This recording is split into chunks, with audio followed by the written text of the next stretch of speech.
এই চেঞ্জটা কেন সেইটা জানতে আমরা কালকে ডিএমই স্যার এবং নিগম স্যারের সাথে দেখা করেছিলাম এবং স্পেশাল সেক্রেটারি সুদেশনা ম্যাডামের সাথে দেখা করেছিলাম। তারা ঘুরিয়ে ফিরিয়ে একটাই মোরাল অফ দ্য স্টোরি যেটা বলেন যে এটা কনফিডেন্সিয়াল গভর্নমেন্ট অর্ডার, সেই অর্ডারটা ভার্বাল না রিটেন আমরা জানতে চাইতে তারা বলেন যে আমি গভর্নমেন্ট চাকরি করি, আমি বলতে পারবো না বাবা। তো আমরা আর জোর করিনি, আমার হায়ার অথরিটি জানে। নিগম স্যারের কাছে যখন হায়ার অথরিটি হিসেবে আমরা যাই, তিনি জানান আমরা পার্ট অফ গভর্নমেন্ট, আমাদের যা মনে হবে আমরা তা করব। আমরা এই উদ্ধত্তের জায়গাটাতেই আসতে চাইছি এবং যে স্বচ্ছ নিয়ম পদ্ধতি চালু হয়েছে বিগত 2 বছর ধরে অভয় আন্দোলনের রেস থেকে, সেই পদ্ধতি কেন ফলো করা হচ্ছে না? আমাদের পশ্চিমবাংলার বিভিন্ন প্রান্তে বিভিন্ন জায়গায় যেতে কোনো অসুবিধা নেই, আপনারা যেখানে বলবেন আমরা সেখানেই যাব, কিন্তু স্বচ্ছ মেরিট বেসড যে কাউন্সিলিং প্রসেস, মেধার যে যোগ্যতা, সেই যোগ্যতাটাকে ওয়েল অ্যাড্রেসড হবে না কেন? দেখা যাচ্ছে দেবাশিসদার ক্ষেত্রে তারা গাজল সাব ডিভিশনাল হসপিটালে, মহকুমা হাসপাতালে পাঠাতে চাইছে, অথচ যখন ভ্যাকেন্সির লিস্ট দিচ্ছে সেই লিস্টে সেই গাজল হসপিটালেই নেই। তাহলে এর সাথে স্বাস্থ্য পরিষেবার দূর দূরান্তে কোনো সম্পর্ক আছে বলে আমরা মনে করি না। যদি আপনার মনে হয় যে গাজল সাব ডিভিশনাল হসপিটালের প্রয়োজন, তাহলে আপনি আবার কাউন্সিলিং প্রসেস শুরু করুন।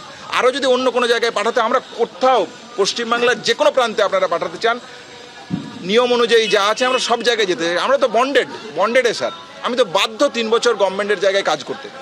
তাহলে তার যে প্রসেস, তার যে নিয়ম, সেই নিয়ম কেন মানা হবে না? মেধার জায়গাকে কেন আপোষ করা হবে? তাহলে এই হচ্ছে আমাদের প্রশ্ন, এই হচ্ছে আমাদের জায়গা। এই জায়গা থেকে কালকে নিগম স্যার তেও দেখা করলেন না। সংবাদ মাধ্যম সূত্রে জানতে পেলাম যে তারা প্রতিলিপি চেয়েছেন, যে কি অভিযোগ। কালকেই যেহেতু অর্ডার বেরিয়েছিল আমাদের ক্ষেত্রে, আমার এবং আসফাকুল্লাহ নায়ার ক্ষেত্রে, দেবাশিস দা কালকে তার প্রতিলিপি দিয়ে গেছে। আজকে আমাদের পক্ষ থেকে আমি এবং Asfakullah নায়া DME sir, principal secretary এবং ওএসডি স্পেশাল সেক্রেটারি স্যারের উদ্দেশ্যে আমাদের প্রতিলিপি, আমাদের যা বক্তব্য, সেই বক্তব্য জানিয়েছি। আপনারা কালকে আমাদের যাবতীয় কর্মসূচি দেখেছেন, আইনি পথেও আমরা এক্সপ্লোর করছি।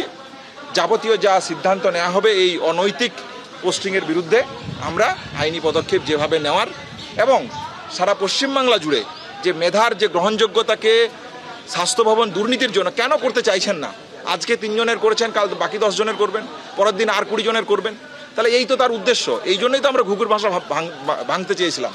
তাহলে এই জায়গাটা থেকে আমাদের সুনির্দিষ্ট বক্তব্য, আমরা এর যাবতীয় যা পদক্ষেপ করার, আন্দোলনের রাস্তা, আইনি রাস্তা সব খোলা রাখছি, সব রকমভাবে এর আমরা সর্বশেষ দেখে ছাড়ব।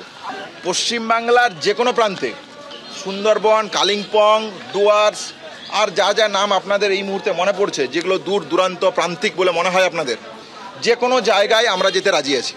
কিন্তু আমাদের প্রশ্নটা একটা জায়গায়, যে কোনো, এটা পরিষ্কার ভাষায় বলছি, কোনো এখানে হেজিটেশন নেই, বিন্দু মাত্র কোনো হেজিটেশন নেই। আপনারা যেখানে বলবেন আমরা সেখানেই যেতে চাইছি। তাহলে আপনারা শুরুতেই তো এটা বলে দিতে পারতেন যে আমরা কাউন্সিলিং করব না, আমি গভর্নমেন্টের পার্ট, আমি আপনাকে যেখানে যাব আপনি সেখানে যাবেন। এই জিনিস বিগত 4-5 বছর আগে এসআরসিপের ক্ষেত্রে হয়েছে, এটা নতুন কিছু নয়। কিন্তু যে কাউন্সিলিং প্রক্রিয়া শুরু হয়েছিল, সেই কাউন্সিলিং প্রক্রিয়া বিগত 2 বছর ধরে কন্টিনিউ হচ্ছে। তাদের পরিষ্কার 2003 সালের স্বাস্থ্য ভবনের নোটিফিকেশন আছে, তারা বলছে যে আমরা থ্রু কাউন্সিলিং, মেরিট বেসড কাউন্সিলিংয়ের বেসিসে এই প্রক্রিয়া করব। তাহলে তারা এই কথা বলছেন কেন? তাহলে এই স্বচ্ছতার ভাবমূর্তির মুখোশ পরে থাকার তো দরকার নেই। তাহলে আপনারা পরিষ্কার বলুন যে অনিকেত তোমাকে কালিম্পং পাঠাবো, পাঠিয়ে দিন, আমার তো কোনো আপত্তি নেই। বিগত 4-5 বছর আগে এই জিনিসই হতো। তাহলে শাসক দলের যে স্বজন পোষণ, সেই স্বজন পোষণ থেকেই তো আমরা মুক্তি চাইছি, স্বচ্ছতা চাইছি। 2023 সালে সেই যে সদ্গতি হয়েছিল, তা আজকে এই 3 জনের ক্ষেত্রে 1600 জনের মধ্যে কেন তাদের এই সদ্গতি তাদের ফিরে পেল না? তাহলে এই স্বচ্ছতার জায়গাটা আমরা চাইছি। পৃথিবীর যে কোনো প্রান্তে, পশ্চিমবাংলার যে কোনো জায়গায় যদি আমাদের পাঠাতে চায়, আমরা রাজি সেখানে কাজ করব।